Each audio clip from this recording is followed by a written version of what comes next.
8 अक्टूबर के बाद भाजपा की नई सरकार एक बार फिर नौजवानों के लिए हजारों नए अवसर बनाएगी। यहां युवाओं को बहुत बड़ी संख्या में नए रोजगार मिलेंगे। साथियों, सोनीपत, पानीपत की ये पूरी बेल्ट अवसरों से भरी है।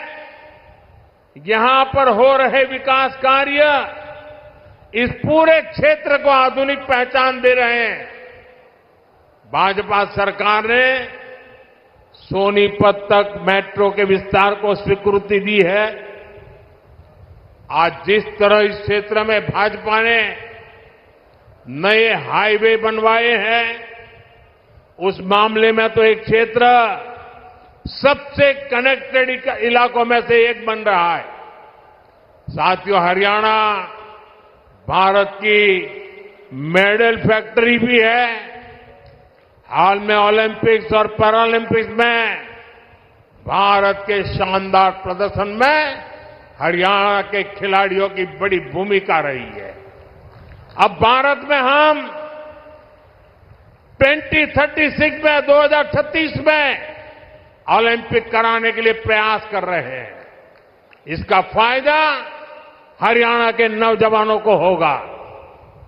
यहां स्पोर्ट्स का नया इंफ्रास्ट्रक्चर बनेगा। गांव-गांव में नए खिलाड़ियों को अवसर मिलेगा। आप देखिए, देश की तीसरी स्पोर्ट्स यूनिवर्सिटी यहां भाजपा ने ही सोनीपत में बनवाई है।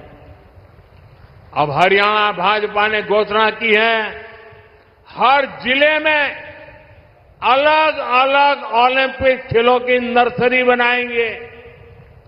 हरियाणा की बेटियां, हरियाणा के बेटे दुनिया भर में जाकर मेडल लाए, उसमें भाजपा हर तरह से उनकी मदद कर रही है।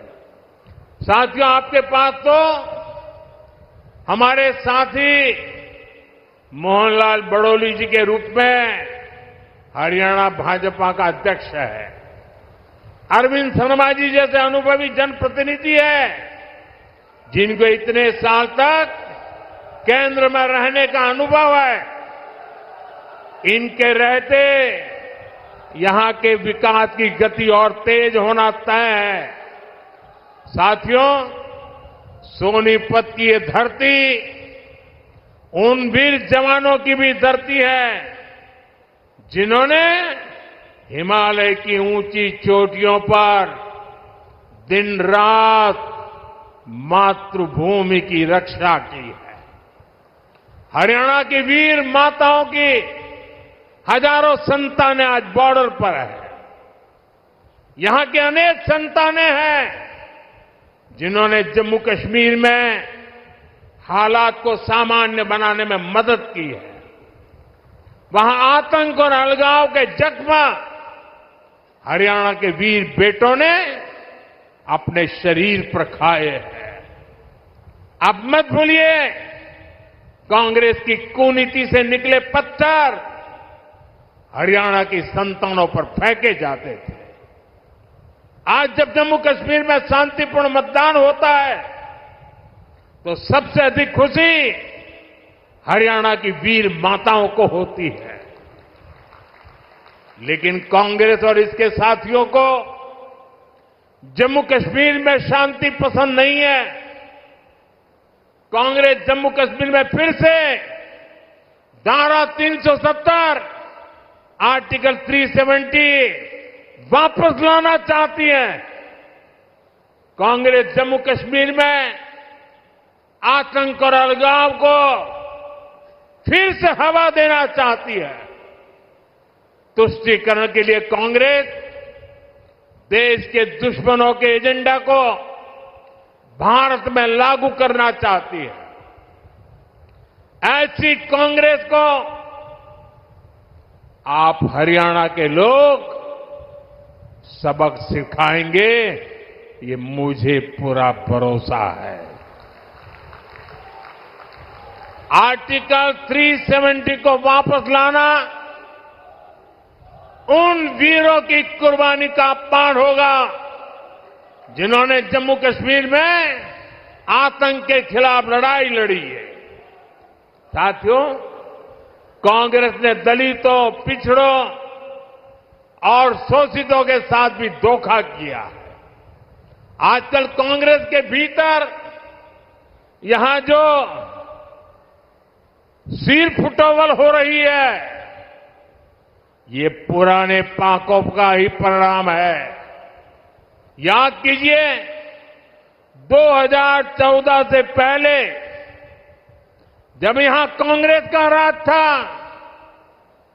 जब हुड्डा जी यहां सीएम हुआ करते थे, तब ऐसा कोई साल नहीं था जब दलितों के साथ अन्याय नहीं होता था।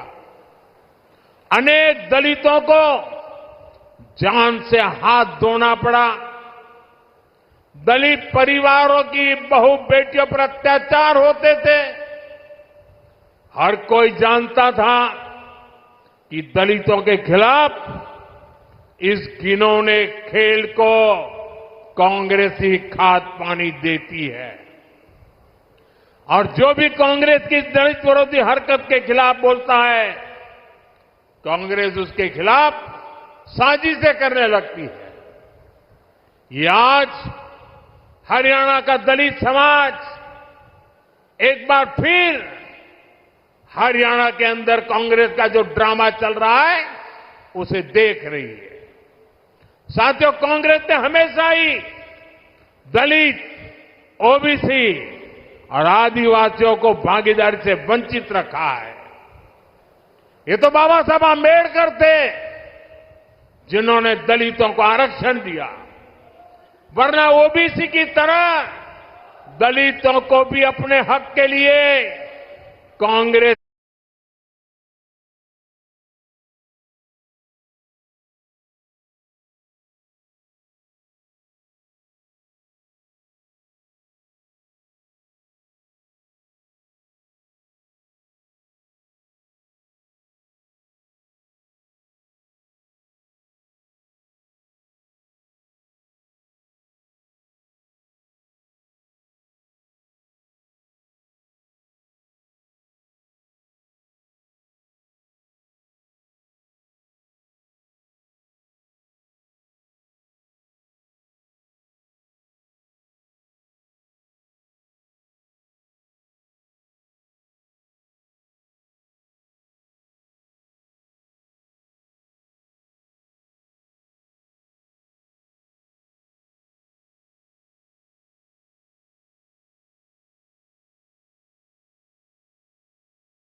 बात देने के लिए आप आए, मैं आपका बहुत बहुत आभारी हूं।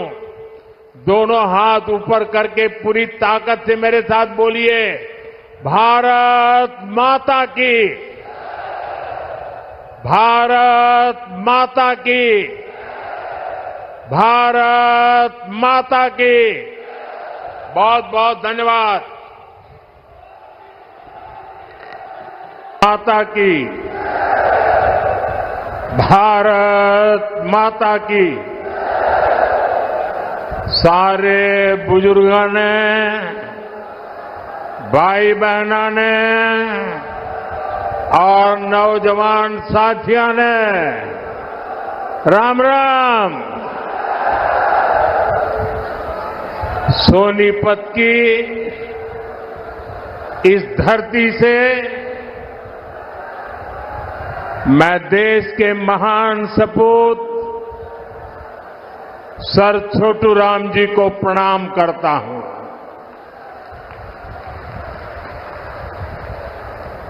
सर छोटू राम जी का जीवन किसानों और वंचितों के लिए समर्पित रहा। हरियाणा की लोक कला को समृद्ध करने वाले बाबा लक्ष्मी चंद जी को भी मैं नमन करता हूं। आज 25 सितंबर है। हमारे पथ प्रदर्शक पंडित दीनदयाल उपाध्याय जी की जन्म जयंती भी है। अंत्योदय और गरीबों की सेवा के लिए पंडित दीनदयाल उपाध्याय जी ने जो रास्ता दिखाया, वो प्रत्येक भाजपा कार्यकर्ता के लिए संकल्प पथ की तरह है। उनकी प्रेरणा से भाजपा भारत को विकास की नई ऊंचाई पर ले जा रही है, गरीबों का उत्थान कर रही है। मैं श्रद्धेय दीनदयाल जी को श्रद्धापूर्वक नमन करता हूं। साथियों,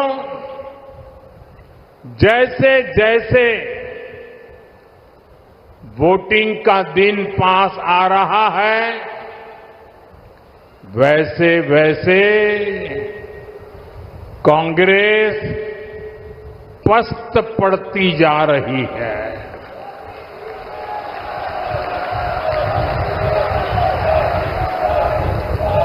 हरियाणा में भाजपा के लिए समर्थन बढ़ता ही जा रहा है।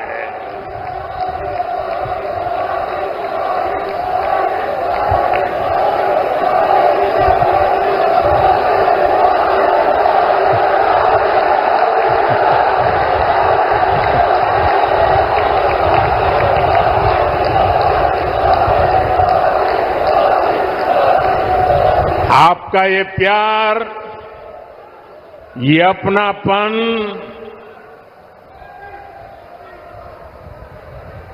हरियाणा का ये प्यार तो मेरी जिंदगी की बहुत बड़ी अमानत है।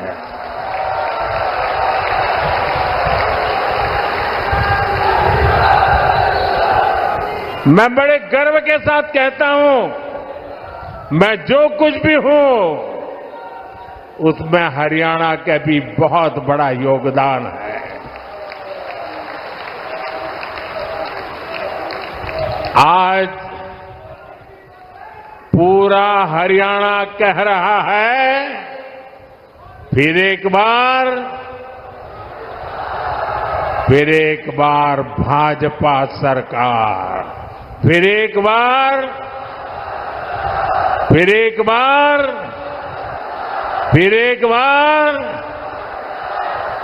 साथियों, आज जम्मू कश्मीर में दूसरे चरण का मतदान भी हो रहा है। ये मतदान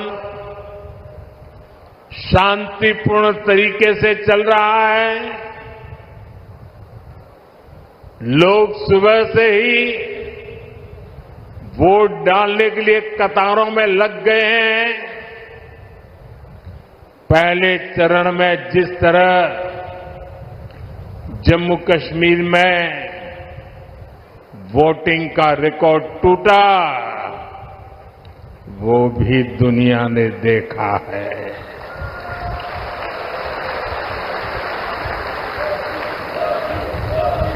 मैं जम्मू कश्मीर के लोगों की सराहना करूंगा, उन्हें बधाई दूंगा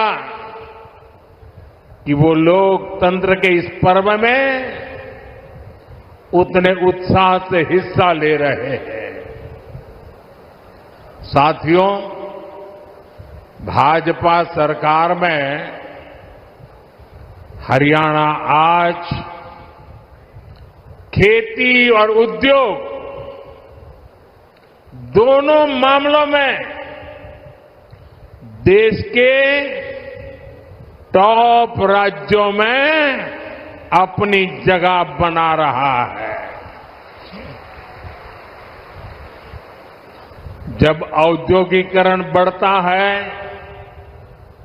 तो इसका सबसे अधिक फायदा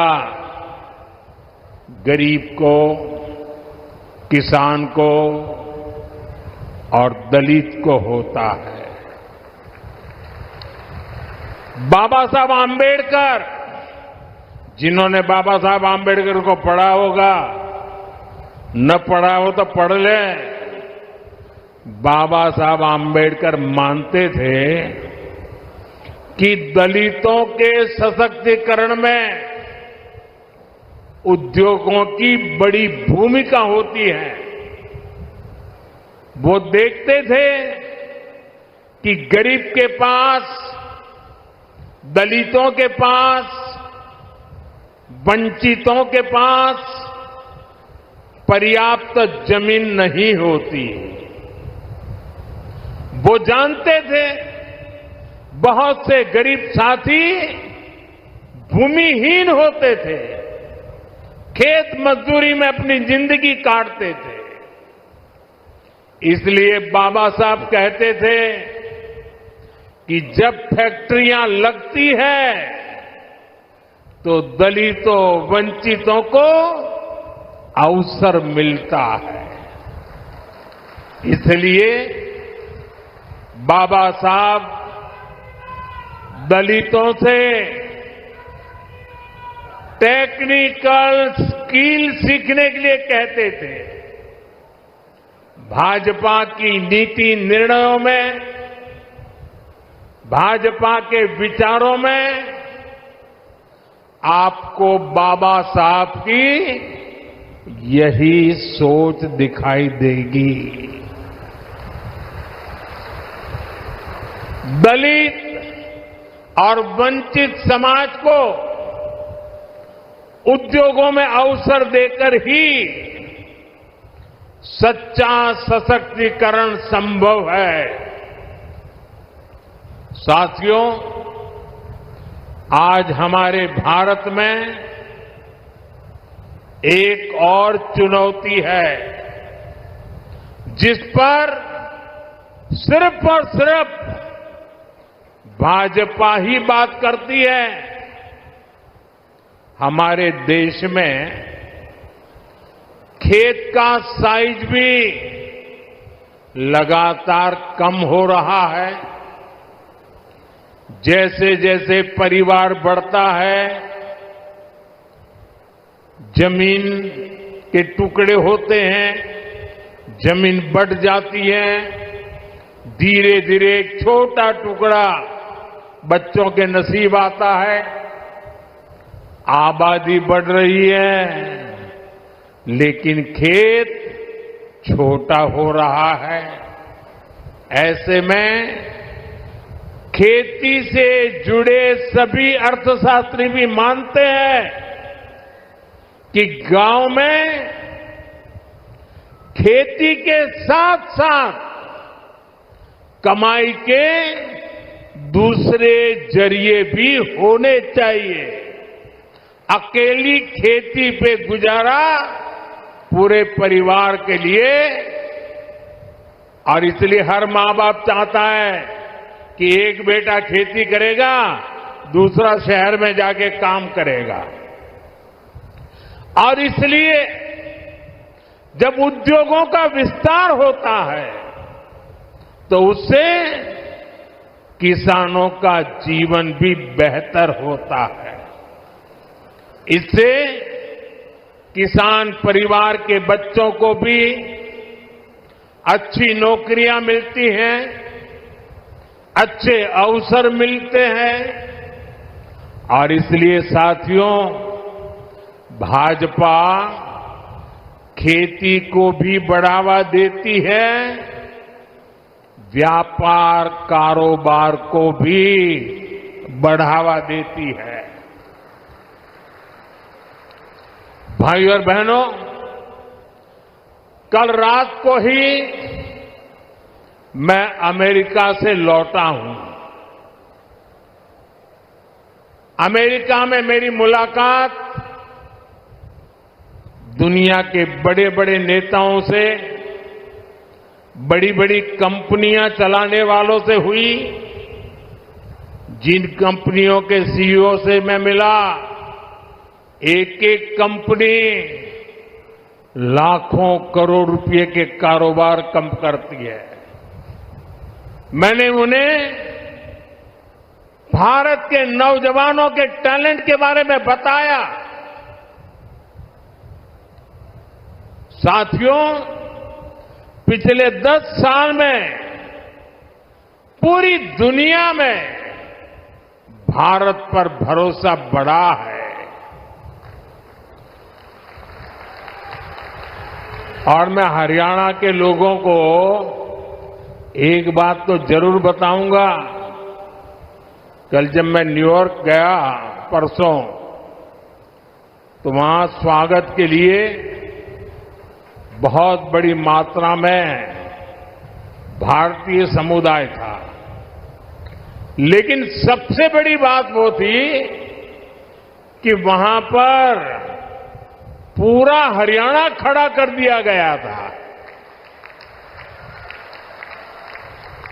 अमेरिका में पली बड़ी हमारी हरियाणा की बेटी और उसके साथ और 5-7 बहनें, हरियाणा के हमारे साथी, उन्होंने हरियाणा का जो अभी नृत्य आप यहां देख रहे थे ना, वैसा नृत्य न्यूयॉर्क में करके स्वागत कर रहे थे।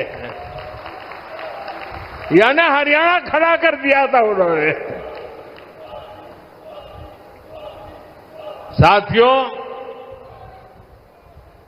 आज एक बात का विश्वास हुआ है कि अब भारत करप्शन, परिवारवाद से मुक्त होकर तरक्की कर रहा है। दुनिया को लगता है कि आने वाले समय में कोई देश सबसे तेज आगे बढ़ेगा तो वो देश है भारत।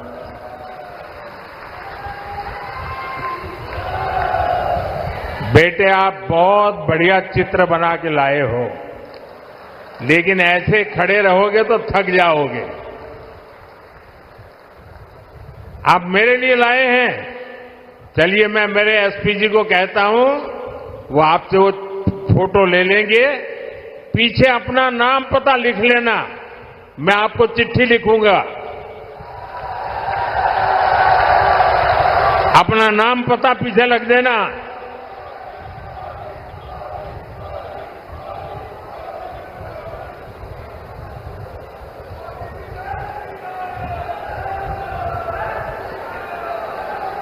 इतना बढ़िया चित्र बनाया है इस बेटे ने।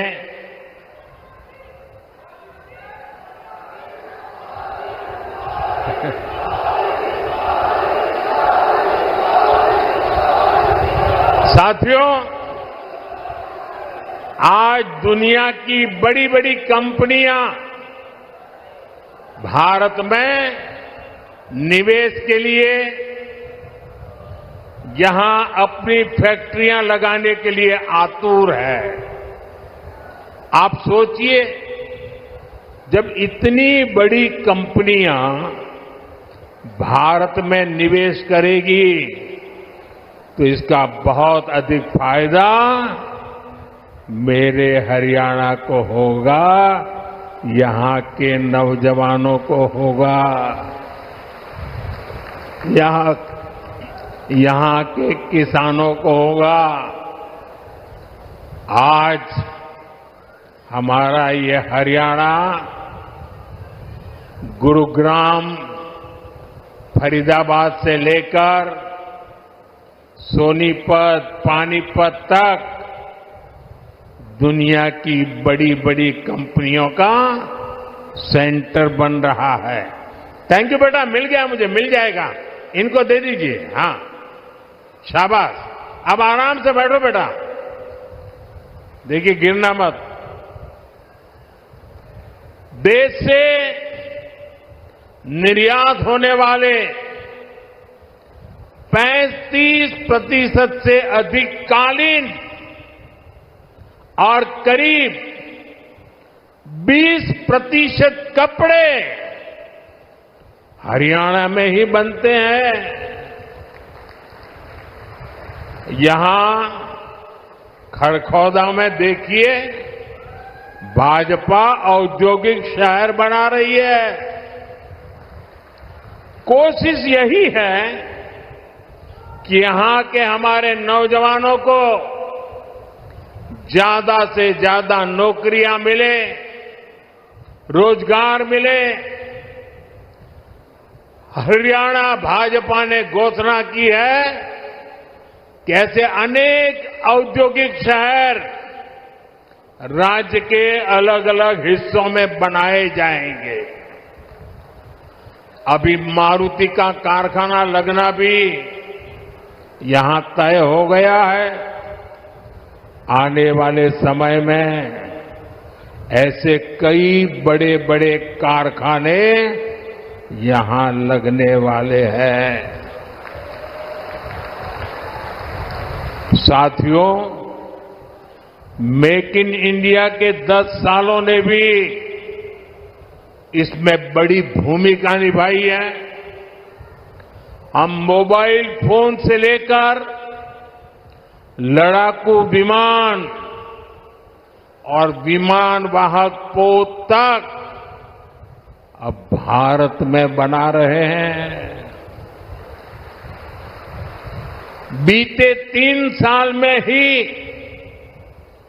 मैन्युफैक्चरिंग से जुड़े सेक्टर में लाखों नए रोजगार बने हैं। आज भारत में बनी चीजें हम उन देशों को भी बेच रहे हैं जहां से पहले हम मंगाया करते थे। अब आप देखिए, भारत में बनी सुजुकी गाड़ियां, मूलतः वो कंपनी जापान की है।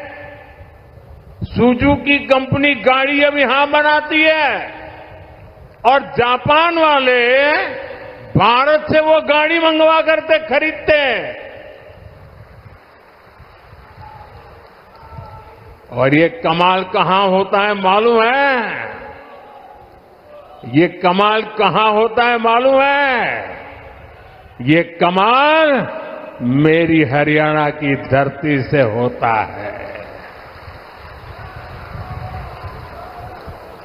हरियाणा की धरती से बने उत्पाद आज दुनिया के बाजारों में पहुंच रहे हैं।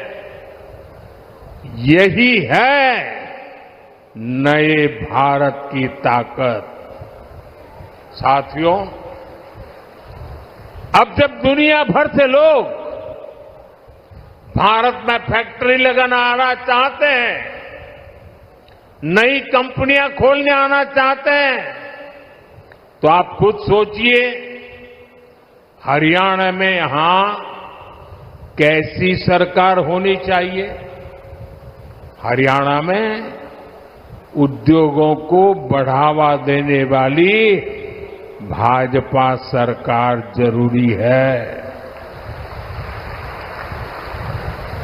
हरियाणा में नौकरियों को बढ़ावा देने वाली भाजपा सरकार जरूरी है, क्योंकि आप भी जानते हैं जहां भी केंद्र सरकार आई और कांग्रेस को मौका मिला, जहां जहां कांग्रेस ने पैर रखा, एक काम पक्का, करप्शन, करप्शन, करप्शन, भ्रष्टाचार, भ्रष्टाचार, भ्रष्टाचार, भाई भतीजावाद, भाई भतीजावाद, भाई भतीजावाद। भारत के सरकारी सिस्टम में भ्रष्टाचार को पैदा करने वाली, पालना पोसने वाली, हमारे देश में भ्रष्टाचार की कोई जन्मदात्री है तो कांग्रेस पार्टी है। कांग्रेस का शाही परिवार देश का सबसे भ्रष्ट परिवार है, और जब हाईकमान भ्रष्टाचारी है तो नीचे फिर लूट का खुला लाइसेंस मिल ही जाता है। याद कीजिए 10 साल पहले जब यहां कांग्रेस की सरकार थी तब क्या होता था। आज जो नए वोटर है ना 18 साल 20 साल के, उन्हें तो पता तक नहीं होगा कि 10 साल पहले हरियाणा को कैसे लूटा गया था। तब हरियाणा में किसानों की जमीन को जम करके लूटा गया। कांग्रेस ने हरियाणा को दलालों और दामादों के हवाले कर दिया था।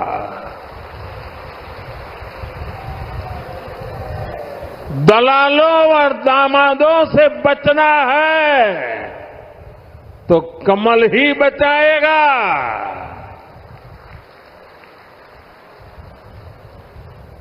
किस किस कांग्रेस नेता पर आरोप लगे हैं ये आप अच्छे से जानते हैं। हरियाणा में एक भी नौकरी ऐसी नहीं थी, ये 10 साल पहले की कथा है, एक भी नौकरी ऐसी नहीं थी जिसमें खर्ची और पर्ची न चलती हो। सरकारी ठेकों में जमकर भ्रष्टाचार होता था। हरियाणा को लूट कर खाने वाली ऐसी करप्ट कांग्रेस को हरियाणा की सरकार से मीलों मीलों दूर रखना है, तब जाके हरियाणा बचेगा। और आपका तो मुझ पर हक है, मुझे भी तो हरियाणा का कर चुकाना है।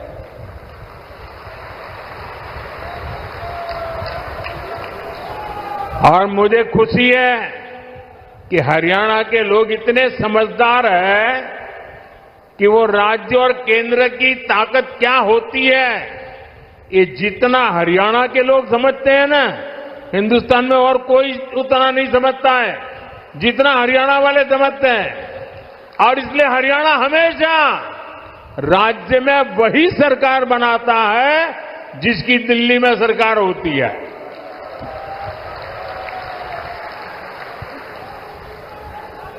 हरियाणा के लोगों को इसकी बराबर समझ है। साथियों, जैसी स्थिति यहां कांग्रेस ने उस समय बनाई थी, आज कर्नाटका में उनकी सरकार है। जरा देखिए, अभी तो 2 साल हुए हैं, क्या हाल करके रखा है। वहां कांग्रेस के मुख्यमंत्री, उन पर जमीन घोटाले के आरोप लगे हैं। जब इसकी जांच शुरू हुई तो कर्नाटका के मुख्यमंत्री हाईकोर्ट चले गए। हाईकोर्ट ने भी उनको एक और डंडा मारा। उन्होंने कहा कोई मदद नहीं होगी, और कल ही हाईकोर्ट ने साफ साफ कहा कि जांच के आदेश सही है और जांच होनी चाहिए। अब देखिए, 2 साल मुश्किल से हुए हैं, आदत जाती नहीं है। क्या हरियाणा में इनको ये पाप करने का ठेका दे सकते हैं क्या? हरियाणा में इनको घुसने दे सकते हैं क्या? आप ये गलती मत करना, 10 साल बाहर रहे तो सुधर गए होंगे, ये सुधर सकते ही नहीं जी, ये कभी नहीं सुधर सकते। और भाइयों बहनों, कर्नाटका में सिर्फ जमीन घोटाले का ही मामला नहीं है, वहां मेरे दलित भाई बहन ये समझिए, कांग्रेस पार्टी के अध्यक्ष भी कर्नाटका से आते हैं, दलित समाज से हैं।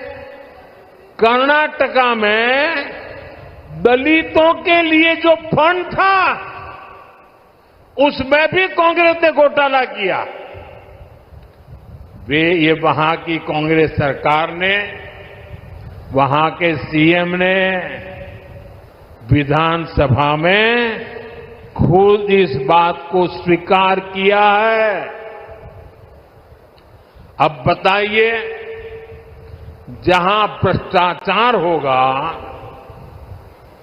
वहां दुनिया का कोई देश, कोई भी निवेश करने वाला, कोई भी कारखाना लगाने वाला हरियाणा की धरती पर आएगा क्या? तो हरियाणा का नुकसान होगा कि नहीं होगा? हरियाणा में निवेश नहीं आएगा तो नौजवानों को नौकरी कैसे मिलेगी? साथियों, कांग्रेस से बड़ी बेईमान और धोखेबाज पार्टी देश में और कोई नहीं है। ये हरियाणा के किसानों के लिए बड़ी बड़ी घोषणाएं करते हैं, लेकिन जहां सत्ता में है, जरा आपके यहां आए तो उनको पूछो, भाई तुम यहां आकर के सारे सपने दिखा रहे हो, कर्नाटका में तुम्हारी सरकार है, वहां तो किसानों को लागू करो नहीं बोल रहे हो। तेलंगाना में तुम्हारी सरकार है, वहां तो लागू करो। ये झूठ बोल रहे हैं, ये आपकी आंख में धूल झोंक रहे हैं। साथियों, हरियाणा की भाजपा सरकार ने किसानों से 24 फसलें एमएसपी पर खरीदने का फैसला लिया, लेकिन जब यहां कांग्रेस की सरकार थी तो एमएसपी पर फसलें खरीदने से सबसे ज्यादा नफरत करती थी। यही कांग्रेस की सच्चाई है, जो हरियाणा के किसान को पूरी तरह कांग्रेस को पहचान लेना जरूरी है। साथियों, भाजपा सरकार निरंतर किसान हक में बड़े फैसले ले रही है। अपनी तीसरी पारी के पहले 100 दिनों में ही हमारी सरकार ने किसानों के लिए अनेक बड़े फैसले लिए हैं। कुछ दिन पहले ही केंद्र सरकार ने बासमती के निर्यात को लेकर बड़ा फैसला लिया। अभी तक बासमती के एक्सपोर्ट के लिए न्यूनतम मूल्य तय था, उस सीमा से नीचे निर्यात संभव नहीं था। इससे भारत के बजाय दूसरे देशों से लोग इंपोर्ट करते थे। अब हमने किसानों की भलाई के लिए ये सीमा भी हटा दी है और इससे ज्यादा बासमती एक्सपोर्ट हो पाएगा। इसका सीधा फायदा दान किसानों को होगा, उन्हें और ज्यादा पैसा मिलेगा। साथियों, हमने भारत के तिलहन किसानों के लिए भी बड़ा फैसला लिया है। विदेश से आयात होने वाले तेल पर हमने टैक्स बढ़ा दिया है। कोशिश यही है कि भारत के किसानों के तिलहन की ज्यादा से ज्यादा खरीद हो और तिलहन की खेती करने वाले किसानों को ज्यादा से ज्यादा उसका लाभ हो। तिलहन किसानों को भी इसका लाभ होगा। अब जैसे सूरजमुखी के आयात पर पहले टैक्स नहीं था, अब 20% टैक्स लगाया गया है। इससे हरियाणा के सूरजमुखी की पैदावार से जुड़े हमारे जो किसान भाई बहन हैं, उनको बेहतर दाम मिलेंगे। भाजपा ये सब इसलिए कर रही है ताकि हमारे किसान ज्यादा से ज्यादा तिलहन उगाएं और पैसे कमाएं। और भाजपा कांग्रेस की तरह कोरी घोषणाएं नहीं कर रही है, बल्कि जमीन पर बारीक से बारीक काम कर रही है। तभी हरियाणा के किसानों को भाजपा पर भरोसा होता है। साथियों, हरियाणा के किसान हो या युवा, उनका भविष्य भाजपा सरकार में ही सुरक्षित है। बीते 10 साल में हरियाणा में भाजपा की सरकार है। हमारी सरकार पर, हमारे मुख्यमंत्री पर भ्रष्टाचार के कोई आरोप नहीं लगे। यहां भाजपा सरकार ने सरकारी नौकरियों में खर्ची और पर्ची को बंद किया। 8 अक्टूबर के बाद भाजपा की नई सरकार एक बार फिर नौजवानों के लिए हजारों नए अवसर बनाएगी। यहां युवाओं को बहुत बड़ी संख्या में नए रोजगार मिलेंगे। साथियों, सोनीपत, पानीपत की ये पूरी बेल्ट अवसरों से भरी है। यहां पर हो रहे विकास कार्य इस पूरे क्षेत्र को आधुनिक पहचान दे रहे हैं। भाजपा सरकार ने सोनीपत तक मेट्रो के विस्तार को स्वीकृति दी है। आज जिस तरह इस क्षेत्र में भाजपा ने नए हाईवे बनवाए हैं, उस मामले में तो एक क्षेत्र सबसे कनेक्टेड इलाकों में से एक बन रहा है। साथियों, हरियाणा भारत की मेडल फैक्ट्री भी है। हाल में ओलंपिक्स और पैरालंपिक्स में भारत के शानदार प्रदर्शन में हरियाणा के खिलाड़ियों की बड़ी भूमिका रही है। अब भारत में हम 2036 में 2036 में ओलंपिक कराने के लिए प्रयास कर रहे हैं। इसका फायदा हरियाणा के नौजवानों को होगा। यहाँ स्पोर्ट्स का नया इंफ्रास्ट्रक्चर बनेगा, गांव गांव में नए खिलाड़ियों को अवसर मिलेगा। आप देखिए, देश की तीसरी स्पोर्ट्स यूनिवर्सिटी यहां भाजपा ने ही सोनीपत में बनवाई है। अब हरियाणा भाजपा ने घोषणा की है, हर जिले में अलग अलग ओलंपिक खेलों की नर्सरी बनाएंगे। हरियाणा की बेटियां, हरियाणा के बेटे दुनिया भर में जाकर मेडल लाए, उसमें भाजपा हर तरह से उनकी मदद कर रही है। साथियों, आपके पास तो हमारे साथी मोहनलाल बड़ोली जी के रूप में हरियाणा भाजपा का अध्यक्ष है। अरविंद शर्मा जी जैसे अनुभवी जनप्रतिनिधि है, जिनको इतने साल तक केंद्र में रहने का अनुभव है। इनके रहते यहां के विकास की गति और तेज होना तय है।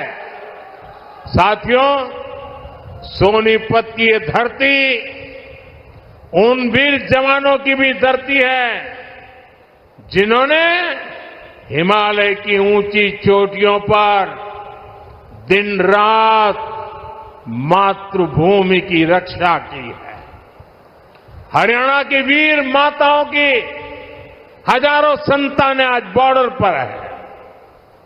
यहां के अनेक संतानें हैं जिन्होंने जम्मू कश्मीर में हालात को सामान्य बनाने में मदद की है। वहां आतंक और अलगाव के जख्म हरियाणा के वीर बेटों ने अपने शरीर पर खाए हैं। अब मत भूलिए, कांग्रेस की कुनीति से निकले पत्थर हरियाणा की संतानों पर फेंके जाते थे। आज जब जम्मू कश्मीर में शांतिपूर्ण मतदान होता है तो सबसे अधिक खुशी हरियाणा की वीर माताओं को होती है। लेकिन कांग्रेस और इसके साथियों को जम्मू कश्मीर में शांति पसंद नहीं है। कांग्रेस जम्मू कश्मीर में फिर से धारा 370, आर्टिकल 370 वापस लाना चाहती है। कांग्रेस जम्मू कश्मीर में आतंक और अलगाव को फिर से हवा देना चाहती है। तुष्टीकरण के लिए कांग्रेस देश के दुश्मनों के एजेंडा को भारत में लागू करना चाहती है। ऐसी कांग्रेस को आप हरियाणा के लोग सबक सिखाएंगे, ये मुझे पूरा भरोसा है। आर्टिकल 370 को वापस लाना उन वीरों की कुर्बानी का अपमान होगा जिन्होंने जम्मू कश्मीर में आतंक के खिलाफ लड़ाई लड़ी है। साथियों, कांग्रेस ने दलितों, पिछड़ों और शोषितों के साथ भी धोखा किया है। आजकल कांग्रेस के भीतर यहां जो सिर फुटोवल हो रही है, ये पुराने पाकों का ही परिणाम है। याद कीजिए, 2014 से पहले जब यहां कांग्रेस का राज था, जब हुड्डा जी यहां सीएम हुआ करते थे, तब ऐसा कोई साल नहीं था जब दलितों के साथ अन्याय नहीं होता था।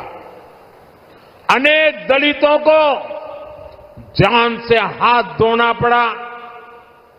दलित परिवारों की बहु बेटियों पर अत्याचार होते थे।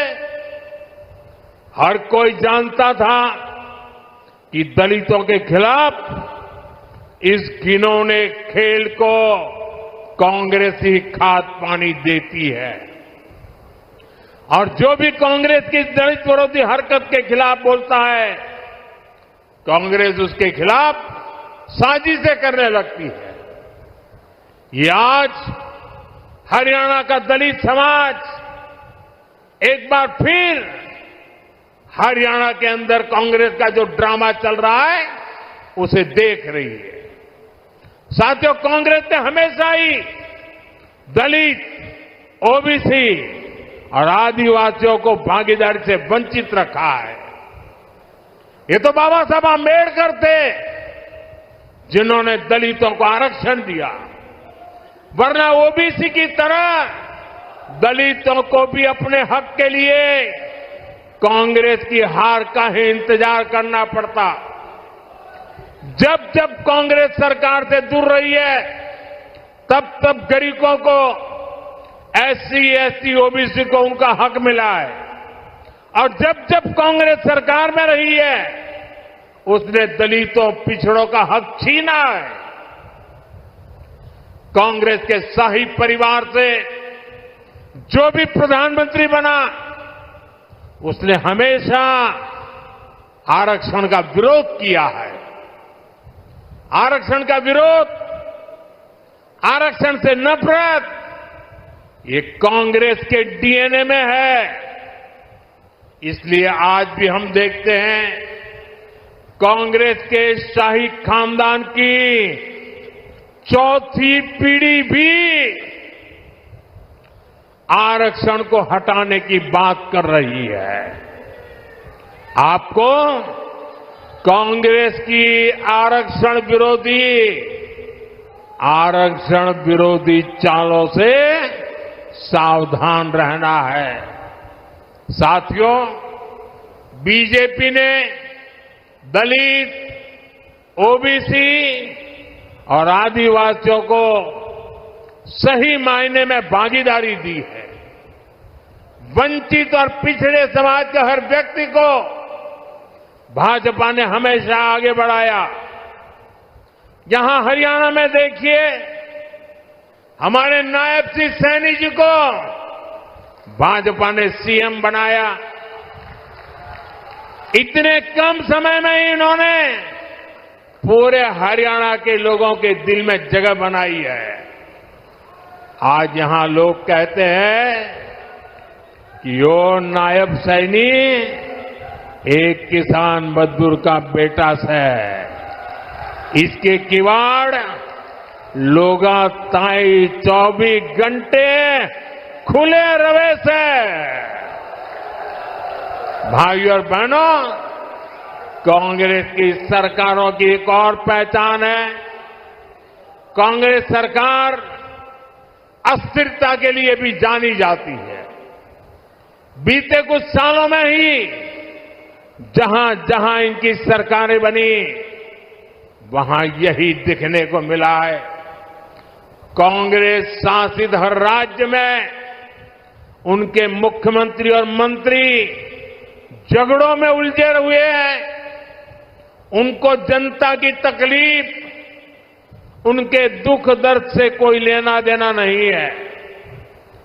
कर्नाटक में उनके सीएम और डिप्टी सीएम आपसी लड़ाई में बिजी हैं। तेलंगाना, हिमाचल प्रदेश, वहां भी यही कहानी है। राजस्थान और छत्तीसगढ़ में भी जब उनकी सरकारें थी, पूरा 5 साल नंबर 1, नंबर 2 एक दूसरे की टांग खींचने में लगे रहे। इसलिए हरियाणा को भी बहुत सावधान रहना है। गलती से भी मेरे शब्द लिख कर देखना भाइयों, हरियाणा का मुझ पे हक है, इसलिए मैं अपनी बात आपके सामने बड़े विश्वास से कह रहा हूं। याद रखना, गलती से भी कांग्रेस आ गई तो अपने झगड़ों में ही हरियाणा को बर्बाद करके छोड़ेंगे। यहां पर कांग्रेस में जिस तरह झगड़े बढ़ रहे हैं, पूरा हरियाणा देख रहा है।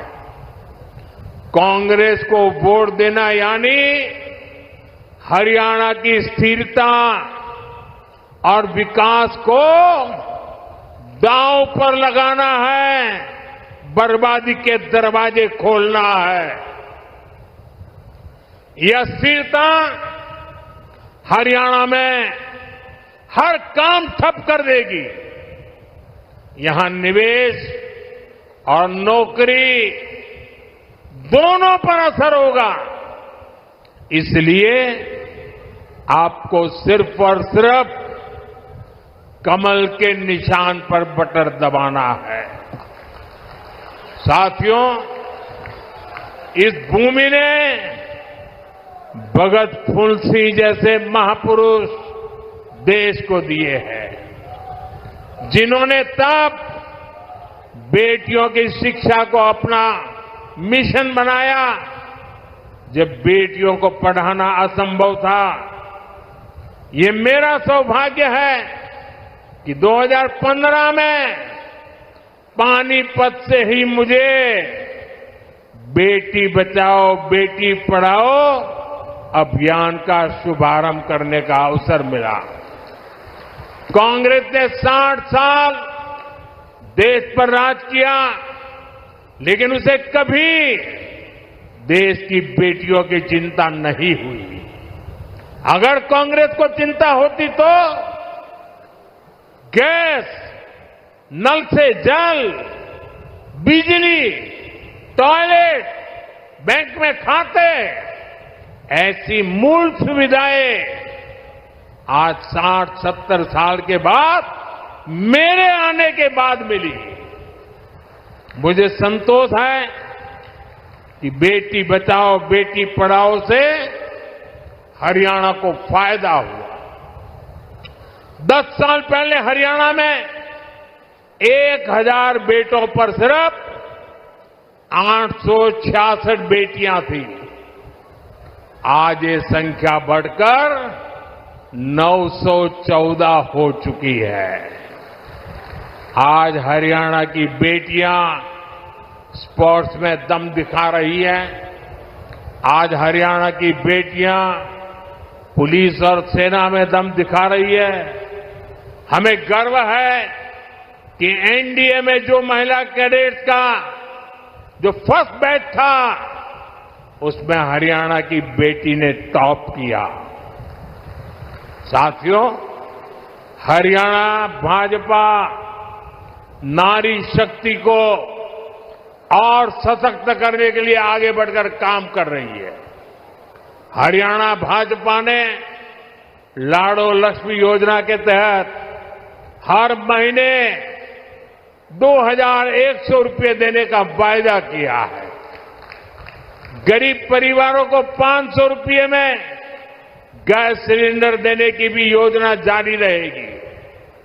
हरियाणा भाजपा ने 5 लाख लखपति दीदी बनाने और हर गांव में ड्रोन पायलट दीदी बनाने की भी घोषणा की है।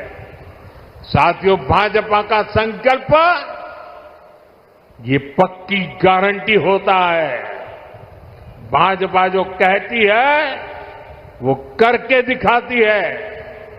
हरियाणा में भी हर वायदे तेजी से जमीन पर उतर के रहेंगे, आपके घर तक पहुंचेंगे।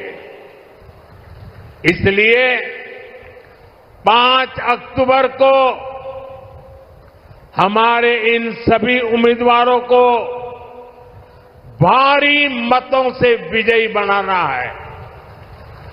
लगातार तीसरी बार हरियाणा में कमल खिलाना है।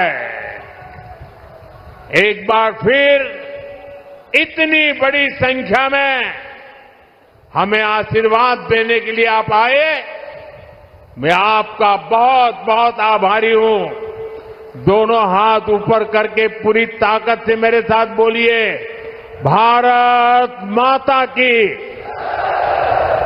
भारत माता की, भारत माता की। बहुत बहुत धन्यवाद। माता की, भारत माता की। सारे बुजुर्गों ने भाई बहना ने और नौजवान साथियों ने राम राम। सोनीपत की इस धरती से मैं देश के महान सपूत सर छोटू राम जी को प्रणाम करता हूं।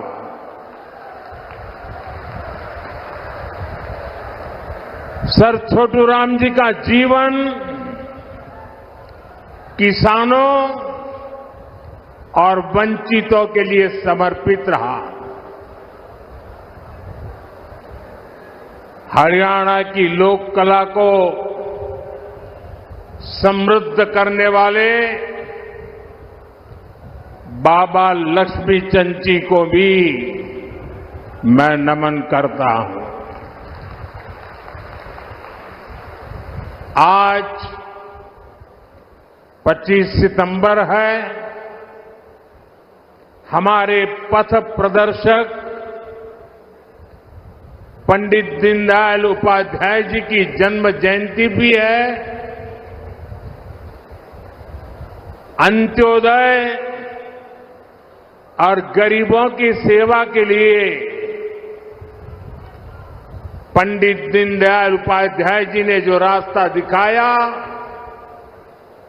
वो प्रत्येक भाजपा कार्यकर्ता के लिए संकल्प पथ की तरह है। उनकी प्रेरणा से भाजपा भारत को विकास की नई ऊंचाई पर ले जा रही है, गरीबों का उत्थान कर रही है। मैं श्रद्धेय दीनदयाल जी को श्रद्धापूर्वक नमन करता हूं। साथियों, जैसे जैसे वोटिंग का दिन पास आ रहा है, वैसे वैसे कांग्रेस पस्त पड़ती जा रही है।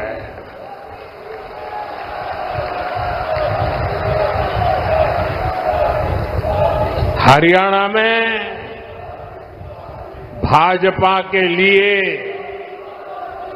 समर्थन बढ़ता ही जा रहा है।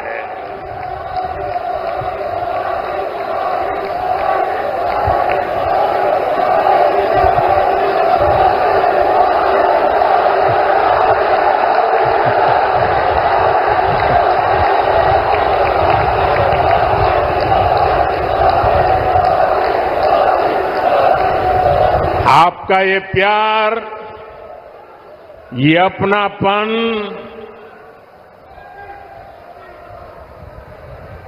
हरियाणा का ये प्यार तो मेरी जिंदगी की बहुत बड़ी अमानत है।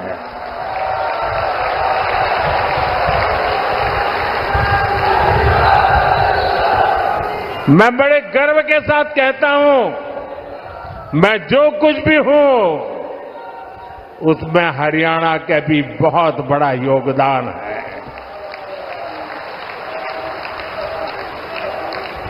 आज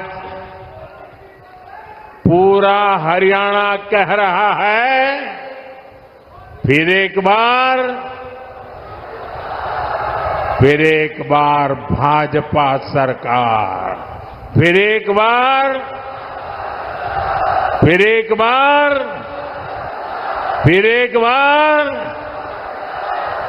साथियों, आज जम्मू कश्मीर में दूसरे चरण का मतदान भी हो रहा है। ये मतदान शांतिपूर्ण तरीके से चल रहा है। लोग सुबह से ही वोट डालने के लिए कतारों में लग गए हैं। पहले चरण में जिस तरह जम्मू कश्मीर में वोटिंग का रिकॉर्ड टूटा, वो भी दुनिया ने देखा है।